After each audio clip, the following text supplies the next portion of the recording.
Ano? Nakabili ng strawberry. Pa?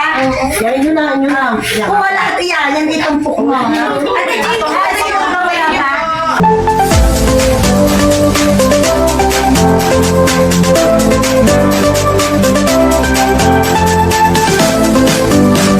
Hi guys! Hello po sa inyo.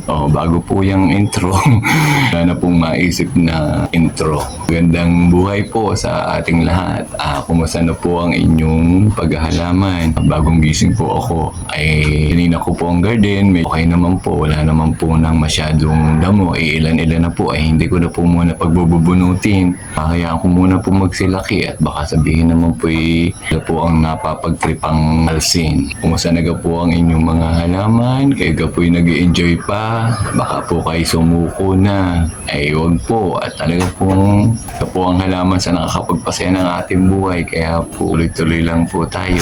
Kung susuko, hinay lamang po ng pag-aalaga.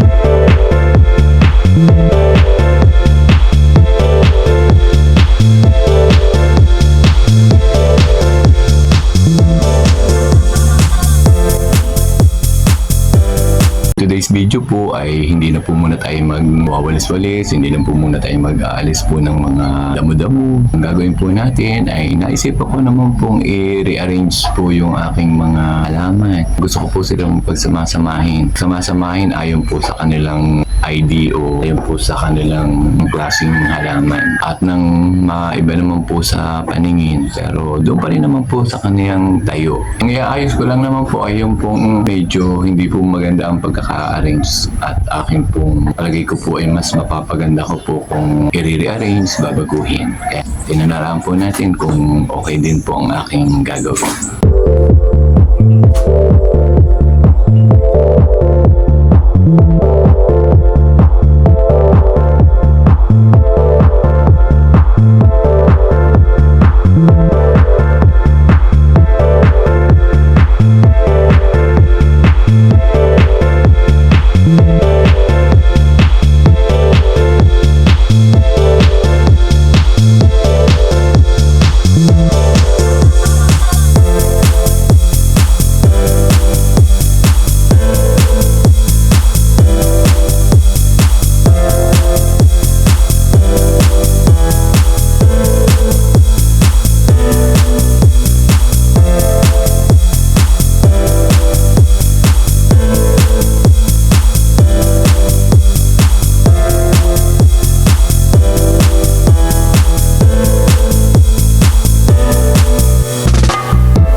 Akin pong inayos. Ang nasa taas na po ngayon ay strawberry. Mostly po ang nakalagay na po ay strawberry dahil iri ay nasisikatan ng araw kaya naisipan ko pong strawberry po ang ilagay. Mas gusto po kasi ng strawberry yung nasisikatan po ng araw. Yan po ang area po kung saan mostly po ay strawberry po ang nakalagay. Po ang kabilang area, yan, hindi ko naman po inilagay ang euphorbia. Yan, sa ilalim po ay yung pong aking mga snake plant, dwarf snake plant, at yung pong mga nasa maliit pong mga cut po na plastic bottles ay yung pong aking pinropagate pong Vietnam rose. Ayan, ang ganda rin po.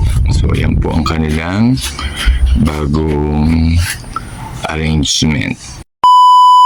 Ay naku po, at haba pong ako'y nag-aayos po din ng halaman. Ayan, nagdatingan po yung aking ilang pong mga PFF. May kasama pong mga ilan po na mga para pong nagsumba. At nang makita ko po ay ilan po ay naging eskwela ko. Nandun po muna sa kusina. Gawa po, tinignan po nila ang mami.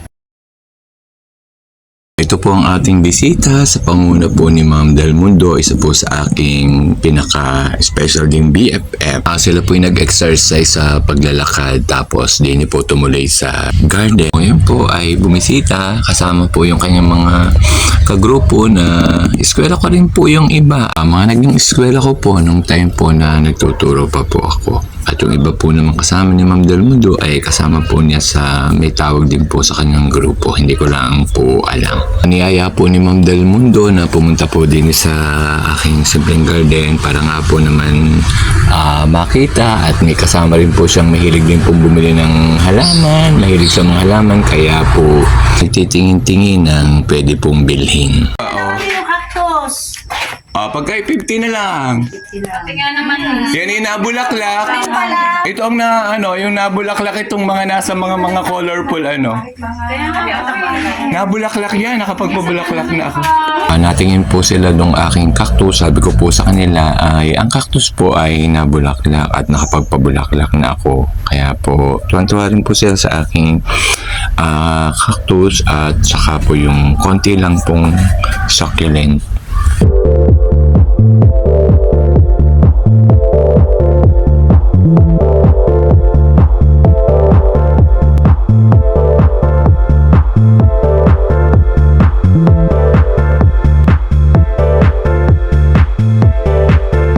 Natuwa po ang mami sa aking mga naging bisita. Binigyan po niya ng chocolate. Yan, ang Ate Oli po ang nagde-distribute. Yung pong chocolate ay bigay po nung aking pamangkin po nasa Amerika. Kuha. Yan yun na.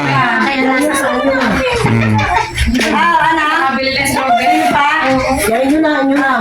Kung wala yan itumpok mo. Ate Chito, mamaya pa.